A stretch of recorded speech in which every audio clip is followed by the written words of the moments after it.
তো হ্যালো বন্ধুরা, আজকে আমি চলে আসলাম রান্নাঘরে। আজকে আমি চিকেন রান্না করব। তো আজকে চিকেনটা তোমাদের সাথে একটু শেয়ার করব যে কিভাবে আমি রান্না করছি। অনেকেই তো অনেকভাবে রান্না করো, তো আজকে আমার রান্নাটা তোমরা প্লিজ একটু দেখবে। তো এখানে আমি 1 কিলো চিকেন নিয়ে নিয়েছি আর সবকিছু আগে রেডি করে রেখেছি। এখানে আলু টালু সবকিছু বেঁচে রেখেছি। তো এখন রান্না করবো। যেখানে মশলা আছে সবকিছু করে নিয়েছি। চলো, এদিকে আমি কড়াইটা বসিয়ে দিয়েছি। তো এখন প্রথমে তো তেল দিয়ে দিব।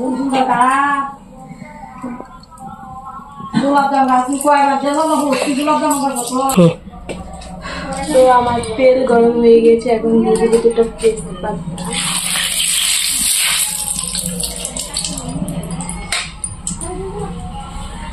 তারপরে দিয়ে দিব গোটা জিরে,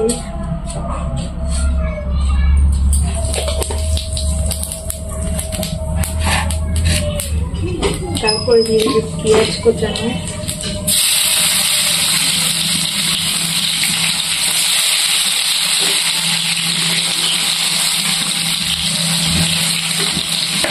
এটাকে একটু ভালো করে ভেজে নেব।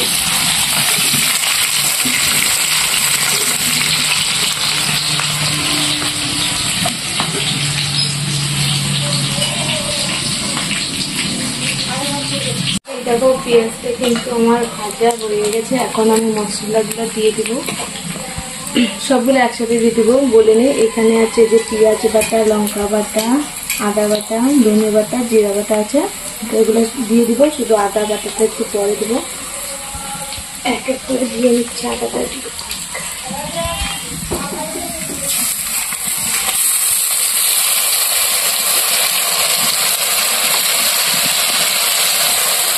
আদাটা দিতে ভালো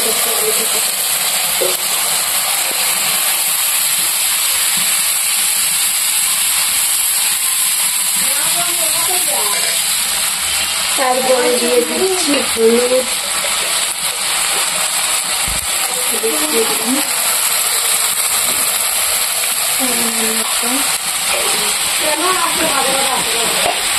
স্বাদ মতো লবণ দিয়ে দিব।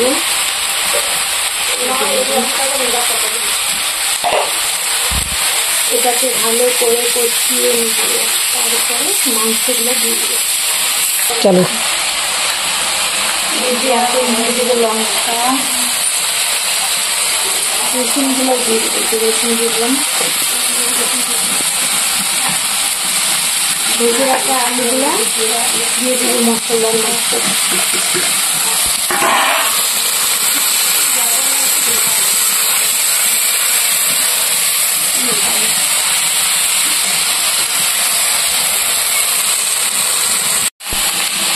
তো আমার মশলা কষানো হয়ে গেছে। এখন আমি দিয়ে দিব চিকেন। এই যে দেখো দিয়ে দিচ্ছি। তো ভাবছিলাম গ্যাসে রান্না করবো, কিন্তু গ্যাসে রান্না করলে এতটা টেস্টি আসবে না, তার জন্য আমি চুলিতে রান্না করছি। চুলের মধ্যে রান্না ভালো হয় আর তাড়াতাড়ি হয় গ্যাসের থেকে।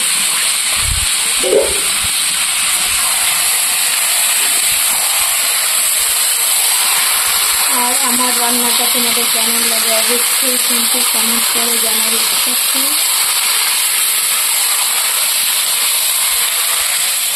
আমরা কিন্তু এত কিছু মশলা দিয়ে রান্না করছি না, মানে যেগুলো সবসময় মনে লাগে এগুলো দিয়ে।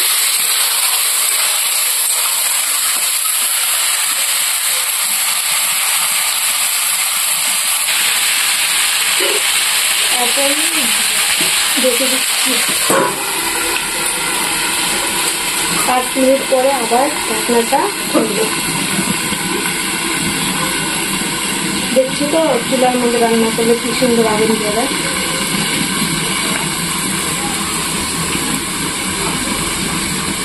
মিনিট হয়ে গেছে, এখন ঢাকনাটা খুলে নিব। খুলে নেওয়ার পরে আদা বাটাটা দিয়ে দিব।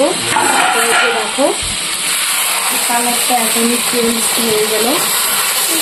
এখনো তো কিছুই না, এখনো কষানোই মনে করে আমি দেখতে পাচ্ছি কালারটা অনেক সুন্দর হয়েছিল।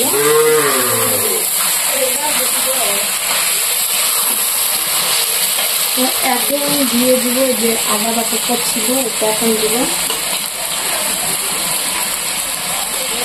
পরে দিলে আদা বাটাটা মানে সেন্টটা ভালো আসে, তার জন্যই পরে দিতে লাগে। একটু কষা কষা হলে দিয়ে দিলাম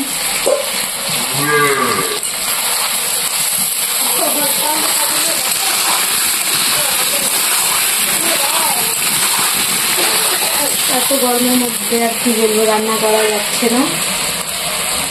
তো খেতে গেলে তো রান্না করতেই লাগবে, যত গরম লাগুক না। তো আমাদের সকালে রান্না হয়েছিল, সকালে ভাত তরকারি আছে, আর একটা দুপুরবেলা মানে আনলো, তার জন্য এখন দুপুরবেলা রান্না করছি। শুধু এটা রান্না করবো, আবার রাত্রে ভাত। দারুণ স্মেল বেড়ে গেছে।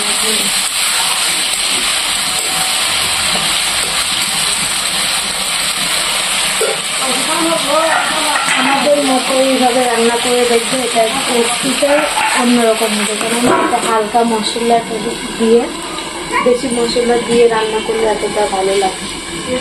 আমাদের কাছে ভালো লাগে না, জানি না কার কাছে লাগে কিনা লাগে, কিন্তু এভাবে সিম্পল ভাবেই রান্না করাটা বেশি। তো এই যে দেখো বন্ধুরা, আমার কিন্তু কষানো হয়ে গেছে একদম। এই যে দেখো কালারটা দেখতেই পাচ্ছি, একদম লাল লাল হয়ে গেছে যে কালার। তো কষানোর পরে এখন জল দিয়ে দিব একটু। বেশি কষাবে মানে মাংসটা পোড়া পোড়া হয়ে যাবে, তার জন্য মানে হালকা করে কষিয়ে নিলাম। মানে যেটুকু কষানো আছে সেটুকু একদম কারেক্ট। এই যে এখন দিয়ে দেবো জল।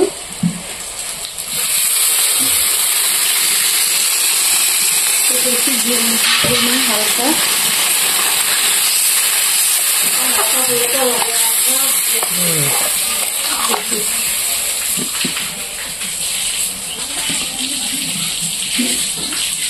চালু